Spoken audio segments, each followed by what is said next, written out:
आज की कहानी है धोखेबाज पत्नी की कहानी पार्ट 1। पुराने ज़माने की ये कहानी है।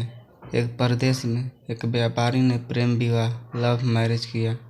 हालांकि तब प्रेम विवाह करना कोई छोटी या आम बात नहीं थी, लेकिन फिर भी व्यापारी और उसकी प्रेमिका, जो अब उसकी धर्म पत्नी बन चुकी थी, उनका सच्चा प्रेम देखकर लोगों ने उन्हें स्वीकार कर लिया और लोग उनके प्यार की मिसाल देने लगे।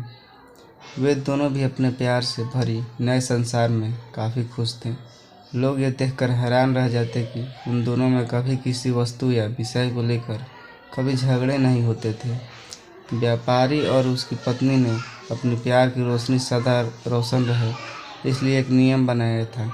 उन दिनों लोग रात को छतों पर मशाल जलाया करते थे ताकि घर आंगन में उजाला रहे, और सोने के समय उन्हें बुझा देते। प्रेमी जोड़े ने तय किया था कि वे जब तक साथ रहेंगे तब तक उनके घर की मशाल जलती रहेगी। अब रात होते ही पूरे प्रदेश में अंधेरा हो जाता, लेकिन एकमात्र इस व्यापारी का घर रोशनी से जगमगाता। इस प्रदेश का राजा एक बड़े से महल में रहता था। हर रात को सोने से पहले वो अपनी रानी के साथ महल के छत पर जाकर आसमान के नज़ारे देखता था। एक बार जब राजा अपनी रानी के साथ छत पर चांद सितारे देख रहा था, तब दोनों की नज़र व्यापारी के जगमगाते घर पर पड़ी। राजा और रानी दोनों ही उसके बारे में चर्चा करने लगे थे। राजा ने कहा, इस प्रेमी जोड़े ने पति समझदार है, इसलिए उनका साथ अच्छे से चल रहा है। रानी राजा सहमत नहीं थी। रानी कहना था, जरूर पत्नी ही ज़्यादा समझदार होगी और वह पति के और उसके घरवालों के गलतियों को नज़रअंदाज कर देती होगी। इसके बिना उनके परिवार का इतने अच्छे से चलना संभव नहीं है। राजा रानी की चर्चा बहस में और फिर बाद में झगड़े में बदल गई। अंत में राजा ने कहा, हम क्यों झगड़ा करें, एक काम करते हैं, जो परीक्षा लेते हैं और देखते हैं कौन ज़्यादा समझदार है। रानी को भी यह सुझाव पसंद आया। रानी ने उनकी परीक्षा लेने के लिए एक योजना रानी को बताई। अगले दिन योजना के मुताबिक रानी ने व्यापारी के घर एक स्त्री को भेजा। वह स्त्री व्यापारी के पास गई और उसने बोली, मैं तुम्हारे लिए रानी का एक संदेश लेकर आई हूँ। वो स्त्री संकोच करते हुए व्यापारी से बोली कि रानी को तुम बहुत पसंद आ गए हो।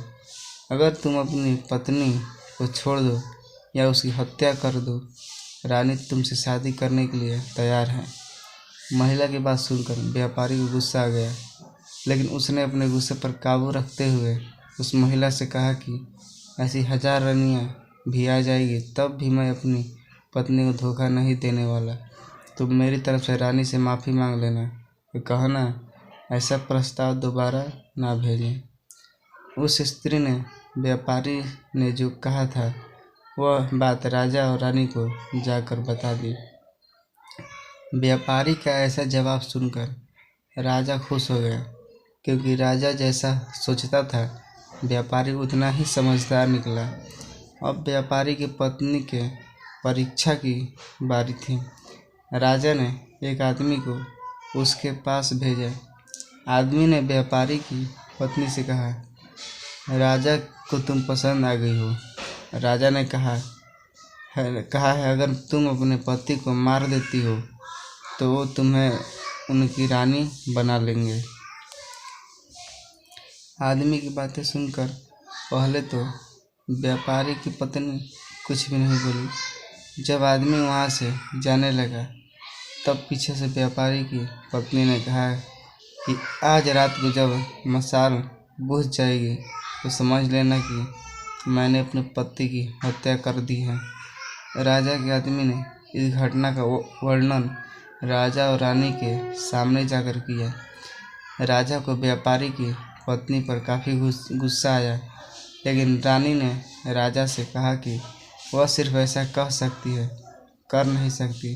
आखिर वह उसकी पत्नी है और प्रेमिका भी। राजा ने तय किया कि व्यापारी को खतरे में नहीं डालना चाहिए, इसलिए राजा ने अपने कुछ सिपाहियों को आदेश देकर उसके घर के पास खड़ा रहने के लिए कहा।